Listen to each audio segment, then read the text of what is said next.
Okay, we started.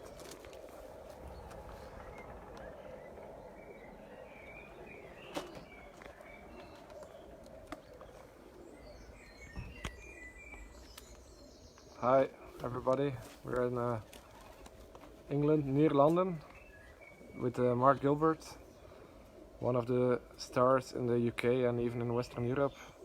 We're visiting his lofts, his racing lofts here. The breeding lofts is a different location, and we want to give you a short tour, explain a bit how Mark is racing, because as you see in the introduction, he's been winning many nationals on the extreme long distance, and I think many people are interested how, well, some background information would be interesting for them. We see a lot of young birds, Mark, on the roof, and I think it's interesting to explain to people why you need a nice number of young birds in your race system. Yeah, I mean, you know, we fly. The main aim is the 7 international races, and the shortest one's 510 miles, sort of 850 kilometres. We also have, unfortunately, the channel in between these races, and you know, youngsters, when you're racing them across the water as babies, the losses are very high. And so what's the distance as soon as you cross the water? Yeah, what distance you have then? The shortest distance is probably about 160 miles, but it's a complete. And that's already over the channel, and half of it is. Yeah, and half of it's sort of 90 miles worth of water, and. You know, the pigeons as youngsters there's heavy losses when you first send them across. They do get used to it, but initially the first time across the channel, many of them don't cross. Yeah, so that puts a bit in perspective why you're forced to breed many young birds.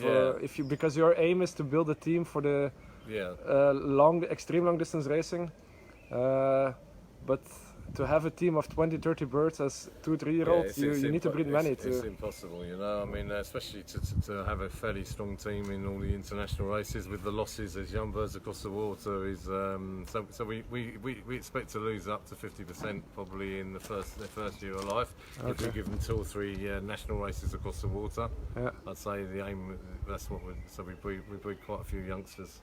I see. That's the youngsters there on the loft. When we arrived, they were training. It was a nice view to see such a group of young birds training. So, how do you do it when you go basking in the club? Yeah, we put them in the corridor and we drive them into crates. So we drive them into the crates. We don't individually catch every pigeon as young birds. And what's their program as a young bird? How far they go? I mean, they go.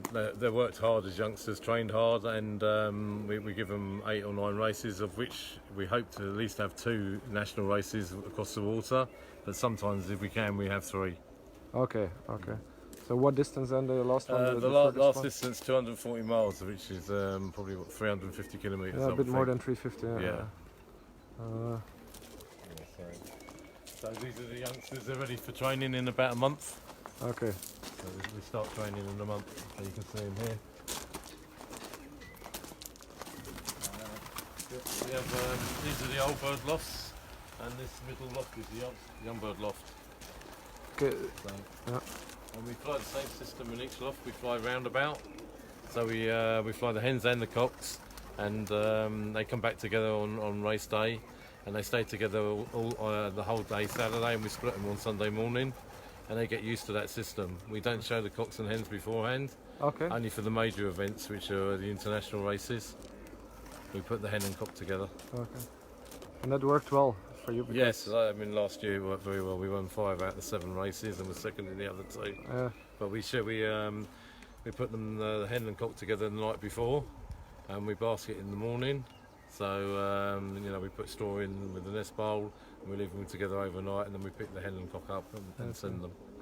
Can you give some history, because you've won an international in 2004? Yeah, we won the international from Dax, 17,400 birds with a pigeon called Southwell Supreme. He's still very much part of the loft today, and lots of his grandchildren are winning nationals. That's 15 years ago. So 15 years ago, And then we won the international with a hen called Melissa, which is more Brockamp blood, grandchild of Euro Diamond.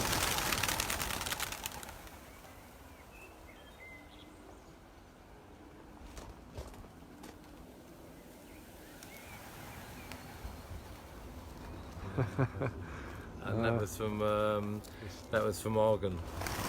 Oh. So you won 2 internationals in your career? Yeah, 2 internationals in our career, and there was yes.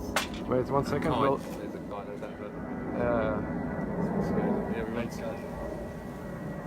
we're near London Heathrow, so you'll see the plane here.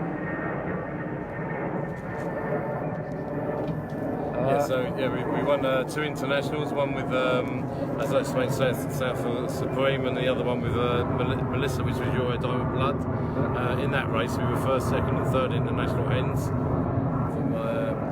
So we were first, second, and third international hens in the Agen race, and then we've been third international PO and so many other high positions. Yeah.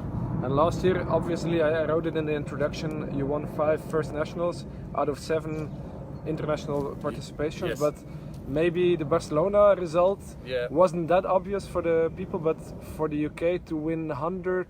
Yeah, 100th international, I think it's 104th international. 104th international Barcelona in the UK. Yeah. Yeah, one of the best Barcelona results in the UK. Yeah, they're one of the best ever, and he was, he was out of a really good pigeon. He was out of a pigeon called Golden Barcelona, who was the 2nd best pigeon in Europe for over 3 international races, and the mother was a daughter of Laureate compared to the old daughter of Laureate. So, super Barcelona. Yeah, so it's a really well-bred pigeon. Yeah, that's nice.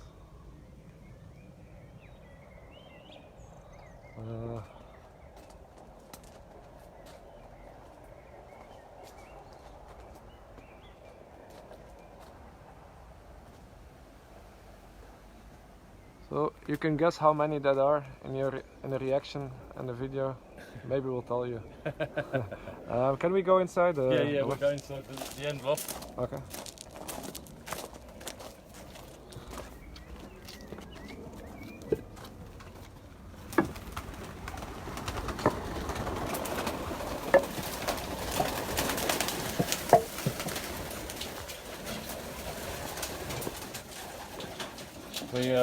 We obviously raise the hens and cocks, on Wood, so they're separate.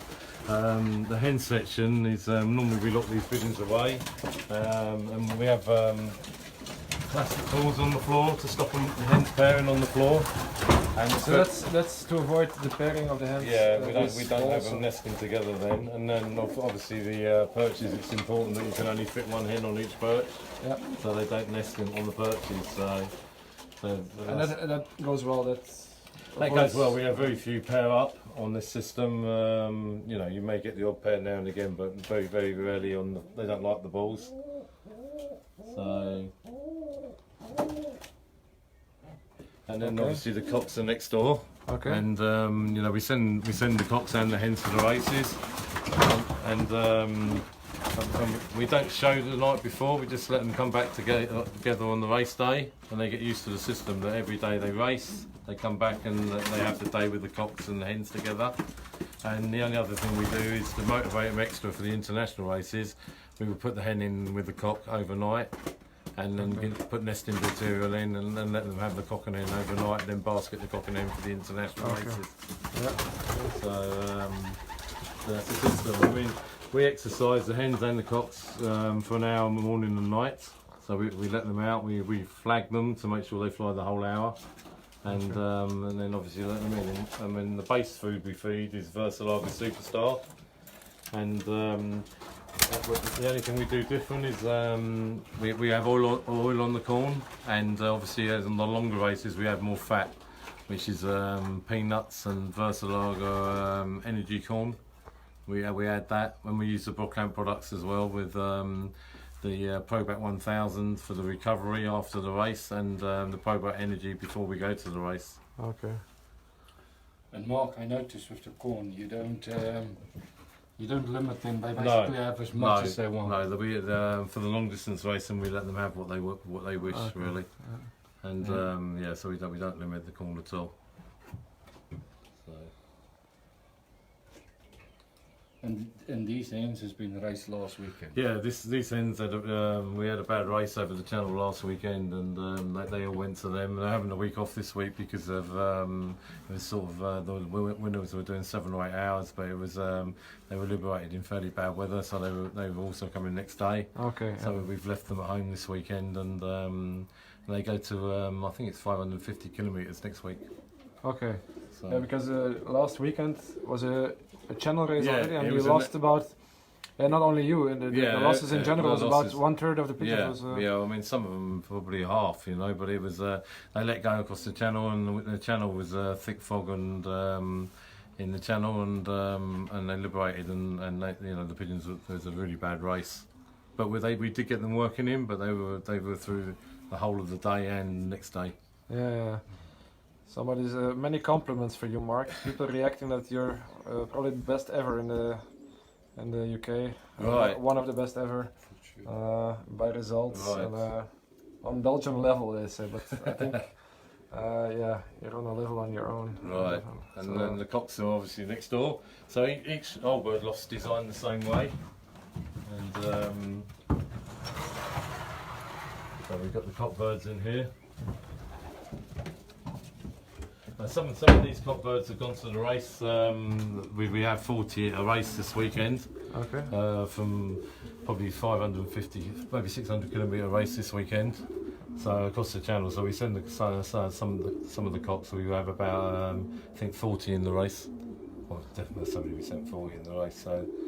And then with the team you have now, the focus is on the internationals, or you keep a team for the nationals? No, the total focus is the internationals. We do okay in the nationals. We were first and second section, 5th and 6th open the week before, and this week we were 2nd and 3rd province. So they still come well in the shorter races, but no, everything here now is long distance minded in the old bird loft anyway. Because I remember you told me a few years ago you have one big dream in a pigeon racing. I know what you'll answer now, so you can. Well, look, I'm in definitely the best race in the world is Barcelona, and it's with my dream if I could win the international from Barcelona, and that's where we sort of really strengthened our long distance blood by buying off international winners, and that's the aim now. That's a life goal of you and I think of many people to win Barcelona. Yeah, we like all racing, you know. We enjoy every race, of course, but it's the biggest race in the world, Barcelona. I think Barcelona, especially in the UK and everywhere, and it's difficult to win, obviously, but in the UK it's extra difficult. I think it's possible though. I think if you have that one, look, it's a hard race to win. There's 20,000 pigeons in it. I think it's everyone's passion to win. So, what's the closest ever in the international result of Barcelona? In the UK, 57th. 57th. 57th international. We were 104th this year, but I think I don't think it's been some. I think in the UK it's not been people's main aim, but I think more and more now people are buying that type of pigeon. You think that one of the reasons is in the past people didn't aim for Barcelona specifically, but it's developing. Yeah, I think in the UK more and more. I think you know, in the past people didn't believe you could win an international in the UK, and obviously. There's been about 10 international winners in recent years, so now people do believe that it's possible, and we can, you know, with the right winds, etc., we can get the pigeons. So you know, it's difficult because we've got the channel, and they're racing on their own, but it's possible. I think it's possible. I think it's been proven it's possible. With Barcelona, they have to cross over Andorra, so that's 7,000 feet. That's an extra obstacle for the UK. All the birds have to do that, but then UK has to cross the channel too on top of that. So and I think if you do a direct line from Barcelona, we're probably higher, so we have to go round and then come back. So there's a little bit of. A little bit of a dogleg, but with the right winds, east wind, you never know, you know. So it's a dream anyway. It's a lovely dream when you clock and you get a good one like last year. I see. Anything else you want to show us, Mark, or explain us? I mean the only thing is you know, obviously regarding treatment, we treat at the beginning of the year just for respiratory and canker. And then normally before the international races, we'll give them another course of treatment. And I think it's important that they fly an hour morning and night.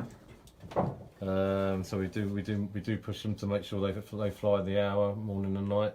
Okay. With the flag. Yeah, with the flag, yeah. And the extra purchase, Mark? Yeah, that's the extra purchase. There's because when we only had the cocks at the back, I think I don't know, the loft was big and we didn't find it was quite competitive. So we put some perches in because the cocks, they want that perch. Yeah. So you might get 1 or 2 to try and dominate that part. And I just think. So these perches are with the idea of motivating. Yeah, more motivation because they might have full clocks and they want that perch. But with the boxes, they always used to be quite quiet and not. So you know, some little things like that. And the boxes, we have a box here where we turn around and put in the middle. It's like a nest box we put in the middle, and sometimes you get 2 or 3 cocks that want that box. Fight for the box. Yeah, and then it's just there's little things that might extra motivate them. Yeah, so that's what we do it for. But you know, the perches, they all want to seem to have a perch. Or and the perches, for instance, stay up all week. Yeah, we leave them up all week, and I'm not sure if it does motivate them, but you do get 2 or 3 cocks one perch sometimes, and just little things that maybe keen them up a bit. With the box, you introduce that a day or 2 before basking? Yeah, normally the day on basking, and we put it in the middle, or maybe overnight, and just see whether there's a couple of cocks that want to try and get into the, to get in there. And sometimes, despite sending maybe 20 or 30 pigeons to a single national or international, I've noticed you often get it right with the pool pigeons. What's the criteria for selecting a pool bird for a national race? What do you look at? Yeah, normally it's because of what they've done in the past, and obviously the form that I think the bird is in on the day of the race. So you can see that they're in the form, but normally I think everyone's got pigeons that are better performers than others, and you can pick them up by then. I mean, on the shorter races, if we did have a couple of middle distance pigeons, we'd be looking at the middle distance pigeons, but now we don't have them. You also had the bad luck, Mark, to get some unwanted visits. Unfortunately, we did have some of our stock pigeons stolen this year, which was upsetting. And so that's a little bit disappointing. We have had no news to know where they are, so frustrating. But you, like every sportman, you have you have to get on with it and move on, and then we've restocked as well now, so there's some more, and I mean the pigeons we've been buying in recently are sort of the Barcelona pigeons. Okay. And Mark, later in July. Yes. With the later races, do you use the lights at all, or no? Just no, we have tried. We have tried with dark and light, but we find that as long as you don't let the cocks reset, so we pair. We normally pair in the January month, and then we let the cocks rear the youngsters, but we don't let them reset. Otherwise, they can start the molt, and we normally find we can last throughout the year. Then so you just pair them up and then split them. Yeah, we see sometimes we even take the hens away and just let the cocks finish off the youngsters, and but we also pair early because it's winter then, and they don't molt. So the pigeons at the moment, I was looking at them the other day, they haven't dropped to flight yet.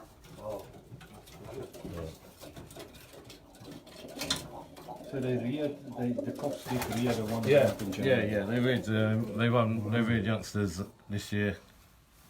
So all the winners of last year are in the breeding loft. They're not here. Yeah. We lost. Unfortunately, we lost one of the winners. One of them we're still racing.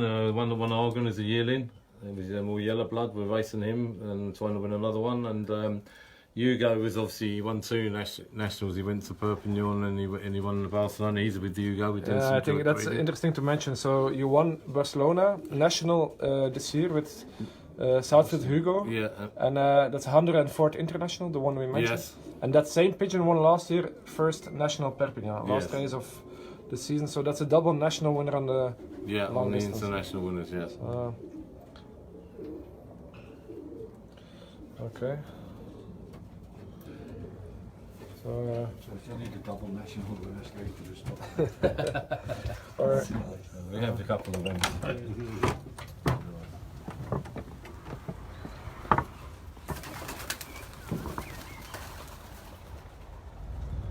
There's the Wyatt here, but Yeah, the wire only causes them problems if we have a hawk attack and they panic, but we know they. Except from that, they used to the wires and they. Yeah, you get used to the wires and they don't hurt them at all. It's nice. The line of flight for the internationals, where do you want them coming, Mark? Yeah, I mean, they come out the south, they'll be coming out of here. Over there. Yeah. So we get a nice view, lovely Yeah. view, yeah.